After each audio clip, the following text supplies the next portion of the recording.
Welcome to the 15th season of Shamba Shape Up.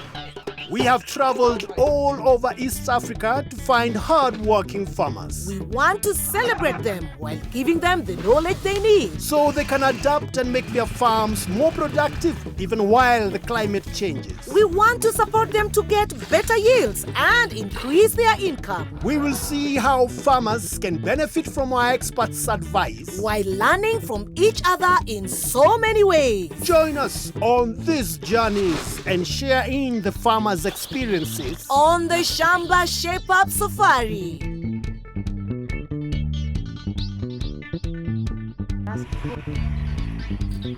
Over the years, we have shaped up many farmers. What you have seen is that farms are getting smaller and smaller.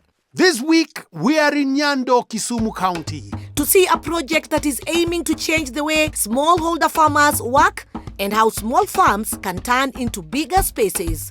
Before heading to the project, let's meet some of the farmers who are part of it. My name is Sam Ouma. I'm a farmer in Agoro. This is now the 7th year that we have been farming. We started from a humble beginning. We are not very confident in what we are doing because of so many challenges. My name is Jerry Ouma. Having lived in the city for so many years, there are different challenges here. It's been rough sometimes, but we're trying to cope with the challenges that I come across. Udinan. Wadimaber, Warwaku. Erokamano. Yes. Thank you very much for the invitation. Sam and Jerry, we are so happy to be here. So how is agriculture here? How is farming? This area has never been such serious farmers, but now people are beginning to understand. From subsistence, now people are beginning to, be a bit serious with farming. Jerry, yes, you are a long way from home. What brought you here? That explains everything. Explains everything. So Jerry, how is farming here? The soil here is very, very different. Trying to produce anything from the soil here has been a challenge, but we've worked on it. You can grow quite a variety of foods here. We try all sorts of things. In fact, like this plant is called pomegranate. You know how expensive it can be. Yes. But it grows here with no efforts. So you basically do farming, that's all you do? Yes. We hear you have a project running here, and that's why we are here. Yes, there is a project running. In fact, it has put farmers together. They've come together? Yeah, they've come together. It's about 82 farmers. That's awesome. We can't wait to see the project that Sam and Jerry are a part of. Sam is taking us there. Wow, here we are. Oh, it's very big. But what kind of a project is it? Let's find out. The Nyando area is prone to flooding, so a lot of the land is left for open grazing during the dry season. But now, there's less of open grazing. So, what can the farmers do with the land? Apparently, a lot.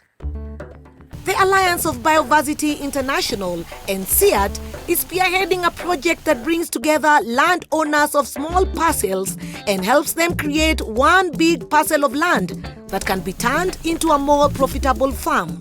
To tell us more about this, we have Dr. Gloria Otieno, an expert from the Alliance of Bioversity International and CIAT. We are also joined by 3 members of the project, but Evelyn is more than a member. She heads one of the enterprises here. First things first, where are we? We are at an aggregated farm in Agoro East, Kisumu County. What do you do, Joshua? I'm a farmer in this aggregated farm. Aggregated, aggregation. Gloria, maybe if you can expound on that. What is aggregated farming? Aggregated farming is when you bring farmers together, either to aggregate their land spatially or to aggregate themselves economically, so that they are able to produce and sell their produce as one unit, collectively. Collectively. Yeah. So for you to begin doing something together, you must have the land. Most of it is ancestral. When people are settling here, each family or each clan were given portions The people who have parcel numbers here, who own the land, are 83, but they contributed different sizes. So it depends the acreage that someone has. For example, Evelyn, how much land did you give? Half an acre. Joshua? 3/4 acre. Uncle Sam? 1.5 acres. So in total, we have about 52 acres of aggregated land with different enterprises, which means we diversify the enterprises, but we also diversify the crops so that if one crop fails, we have a fallback position. And that is the basis of trying to get the community to be more food secure. When we talk about this land, it is not just that they've each brought their land. This was a land that was degraded. It's been lying fallow for a period of about 30 years, isn't it? Yeah. It was left for grazing, so it was not being utilized efficiently. So we asked the farmers to come together and we can design this farm to be more efficient, to be productive, and also to respond to the challenges that they are facing here. What challenges were you facing, Uncle Sam? If you look at where we are standing, I believe it's part of my piece of land. Now this place is unproductive. There is very little that anybody who is having land this side could do with it agriculturally. The soil is very poor. So even if farmers are doing their activities in the farm, they are getting less. Production is poor. During rainy season, the place has been so much wet so that no activities could have been done here. When the rain starts, the erosion, most of the topsoil is being moved to the river. The other part of it, when it is a dry season, the place was so dry. When we first started working here in 2016, and what we saw here was devastating. And at that time, they were also growing maize that was unproductive. There was fall armyworm.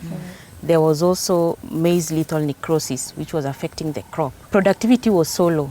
So because this land was lying fallow, that's why we said, let's bring the community together to try and improve productivity so that they can be more food secure. So what is happening here? We do crop production, different crops. We do sorghum, finger millet, we do maize, the traditional local maize varieties as well. We do the roots, tubers, and bananas as well. Then we also have other enterprises like fish farming, vegetable production under irrigation. Wow. We also have a BSF plant, which is black soldier fly plant, where we also produce larvae to feed our chickens.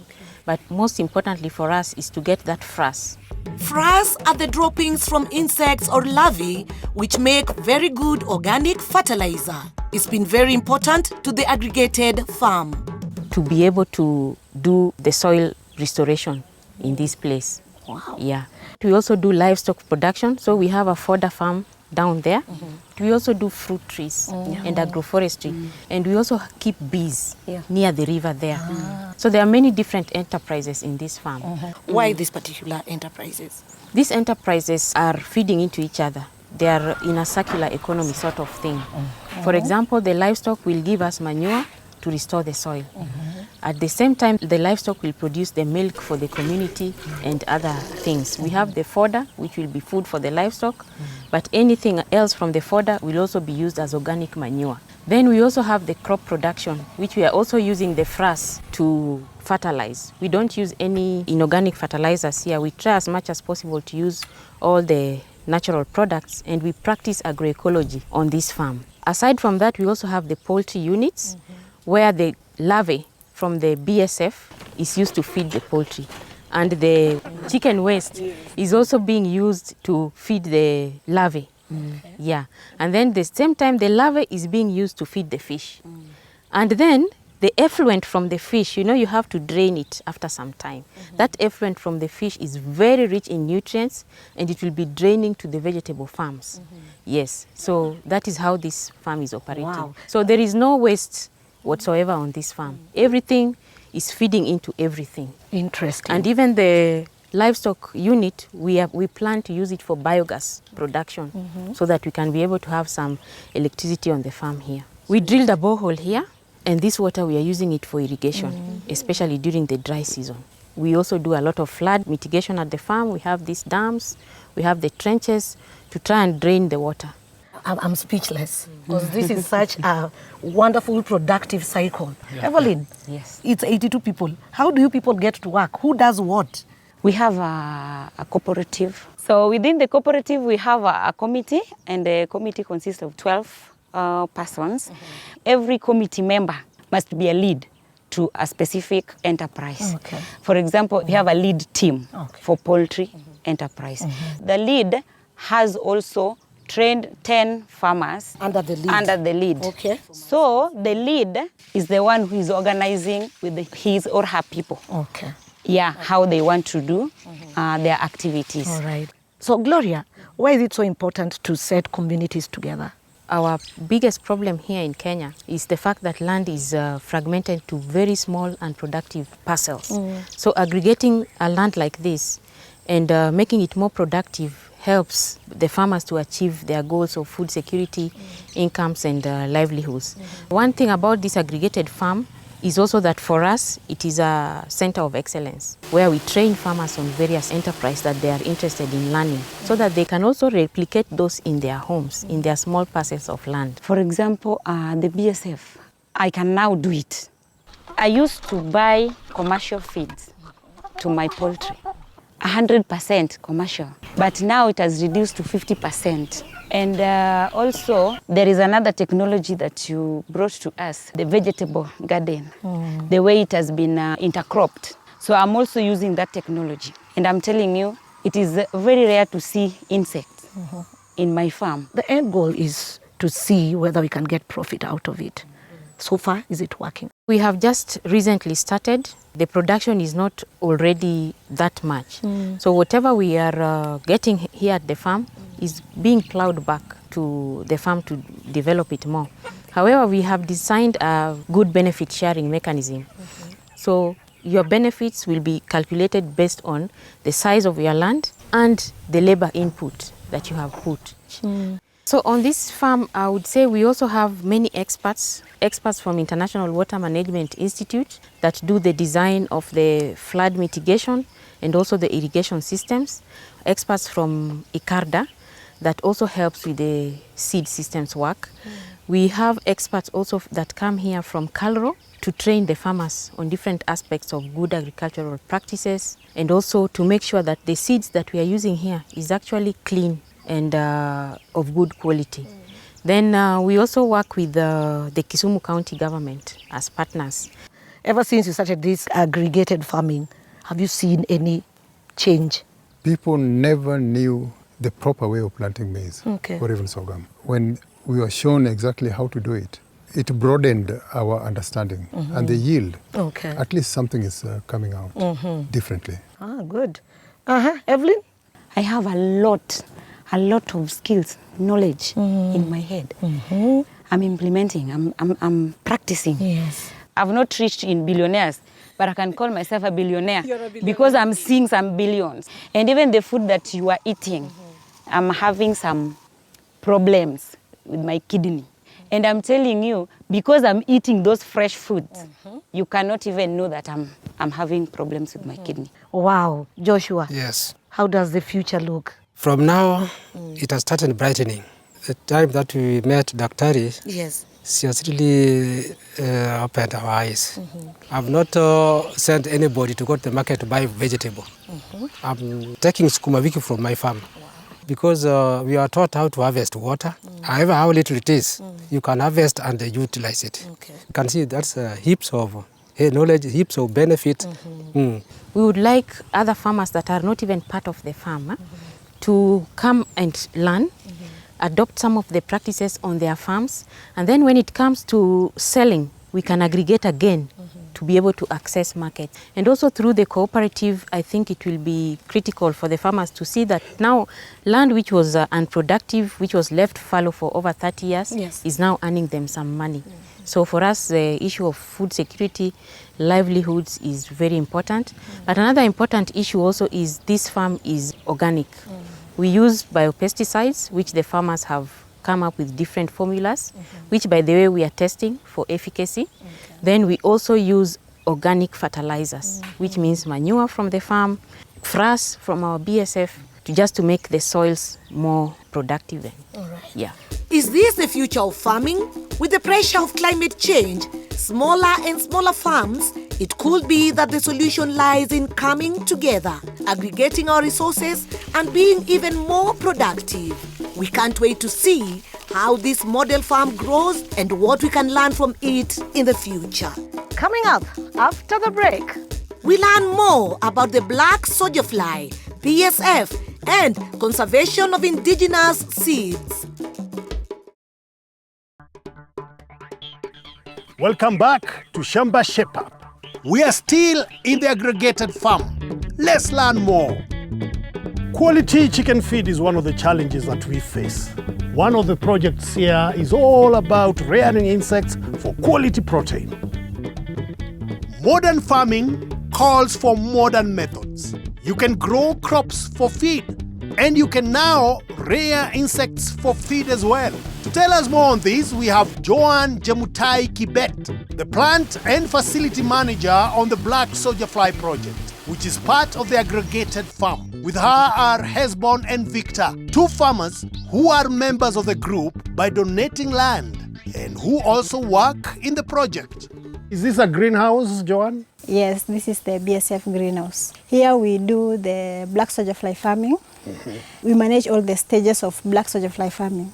So we get the materials from different locations and also from different farmers. The plant uses different organic materials to rear the black soldier flies.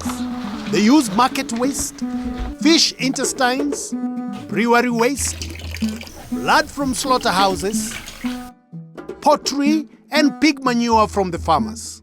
For instance, Hesbon here, do you supply anything? I do that. I do also have what we call an incubator. So the remaining eggs that will not hatch, I bring them here to feed the larvae. Wow. How about you, Victor? How do you help? Okay, I provide the chicken waste because I'm having poultry back at home. So, Joanne, how does the BSF unit work together with the whole project? We recycle the waste within the farm, the droppings of the poultry. We bring them here and we recycle. And in return, the poultry gets the larvae as a feed.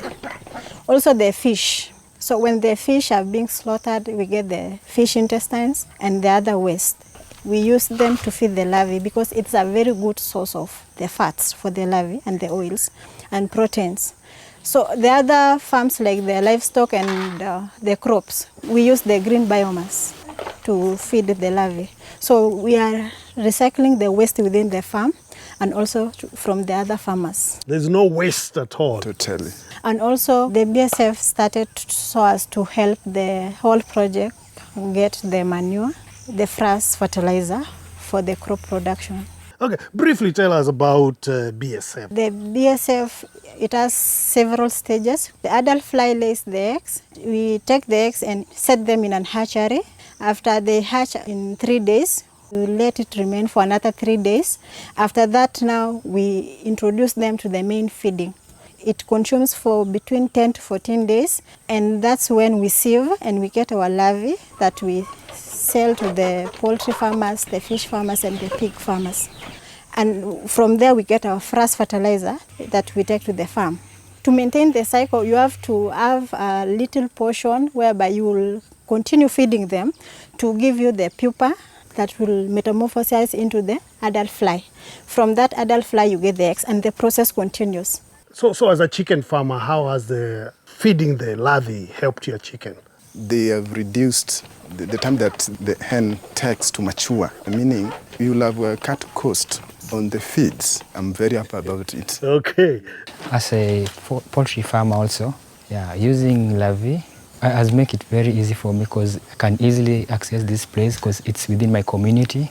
Apart from that, the commercial feeds is expensive, and larvae, I can get it at a lower price, and it's also nutritious. And then apart from that also, since I'm from this community, I'm also working here.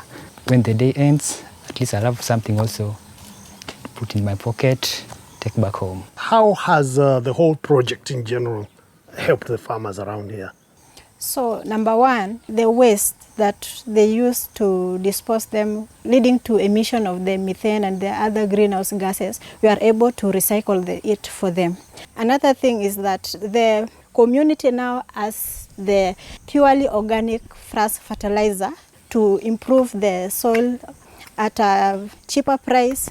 The farmers have been trained on how to produce black soldier fly, and some also have started to set a small structure of greenhouse in their homes, so they will be getting the parent stock from us within their plant. Wow, Yeah. wow, that's wonderful what you're doing. So Victor, where do you see yourself in the next few years? It will transform my life easily because now I'm not thinking of employment. I can say that this is another way of just grabbing the opportunity and start my own project, employ other people also, and how we can transform the community. By BSF helping me to make sure that increase my production capacity. It will change tremendously my life as an individual, as a family, as a member of a community. We hear this all the time. There was this variety of maize that was so sweet. Or my grandfather used to have this variety of sorghum that took a very short time to mature. So what do we do to ensure that we do not lose these seeds? Communities can come together and have a place where they preserve their seeds for future generations. To tell us how these banks work, we have Evelyn Adhiambo, who is in charge of the Kabudi Agoro Community Seed Bank. We started and you said you've been planting, you have crops in your shamba. Where do you get your seeds? Before we had the seed bank, Yes. I was sourcing from other places. From other places. But since we established the seed bank, now I get my seeds from here. All right. Where were you getting your seeds? I'd get them from all over the place. There are even some that I had gone all the way to the river to get. Why would you go to the river to get seeds? Because I was looking for a particular kind of maize, the one that's multicolored. It takes shorter, it's more resistant to disease, and it's very tasty. Evelyn, Yes. what's happening here? Here we are at Kabudi Agoro Community Seed Bank. Okay. And this is a seed bank facility. What do you mean by a community seed bank?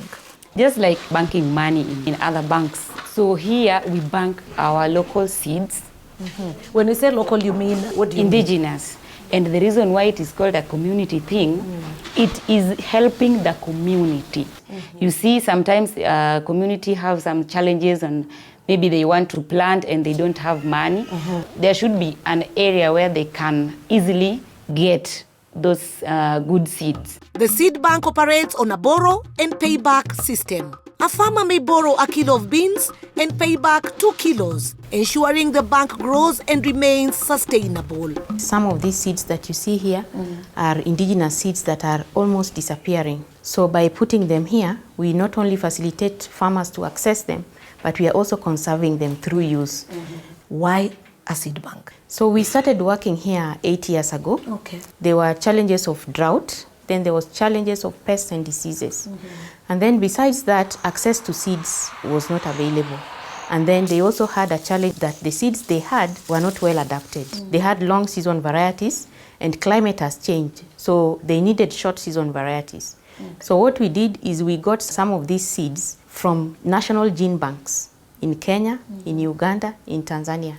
We brought them here. We did participatory trials and evaluations together with the farmers, and then they selected this diversity of seeds that you're seeing here. All the seeds and crops that we plant at the aggregated farm, we get the seeds from here. So it's part and parcel of the aggregated farm. After they've taken the seed, they've gone planted, what happens next when they bring it back? We have trained them on quality seed production. Some of them are certified quality seed producers. We have inspected their farms, we have made sure their farms are disease-free, and they produce the seed, and then we also have a quality control manager here. Evelyn, Yes. I can see numerous seeds here. We have 8 different varieties of maize. 8? The local ones. We have 18 different varieties of sorghum, 69 different varieties of beans. Okay, wait.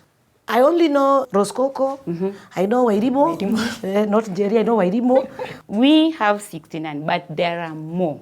I mean, oh, Yeah, so we have 15 different varieties of African leafy vegetables. We have 5 different varieties of groundnuts, 2 different varieties of bambara nuts. Njugumawe. Njugumawe.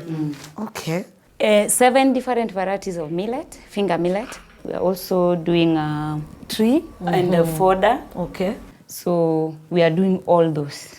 The aggregated farms are also supported by Calro for quality seed production of clean planting materials and seeds, especially those of cassava, bananas, sweet potatoes, and arrowroots.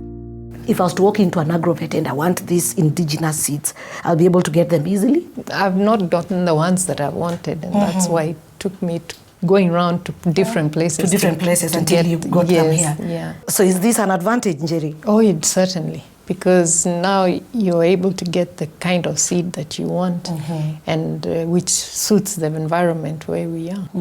I like that. Yeah. So, Dr. Gloria, Yes. how do we make sure that we do not lose these seeds? We engage with farmers and we put them in charge of different varieties that make sure we don't lose these varieties. We call them custodian farmers because they have custody of the seed. So if we lose it here at the seed bank, we know that we can get it from the farmer. All right. The seed bank also collaborates with the National Gene Bank in keeping safety duplicates of their genetic resources. Is there a special way to store them? We actually make sure that they have the right moisture content. So they have moisture meters, and then they store them in these jars, which have these are zeolite beads. Zeolite beads help to absorb the moisture and to keep the seeds dry. But at the same time, they also have their own traditional methods. Other preservation methods involve mixing the seeds using ash or crushed bricks, neem powder, chili powder, and then storing the seeds in airtight containers. What else goes on here other than the preservation of the seeds? Here we do also value addition. So here we are making some composite flour for babies and for adults. Flour for uji? Yeah, and also dried vegetables. They have actually come up with different composite flours, and that is critical for us because it is the aspect that I told you about, conservation through use, that principle. If you are not using it, then you can't conserve it. Obiro duogo. Koringeyo gimoro? Winjo? Machiegni. Machiegni. I'm also happy. Do you even know what we are talking about? Exactly. You're saying we're going to come back. Oh, yes. Sam and I have been learning a bit. Very good. Yeah, and you're a good teacher. I'm flattered. And well done with what you're doing. Thank you. All right, so our work here is done, and we'll see you on the next program of Shamba Shape Up.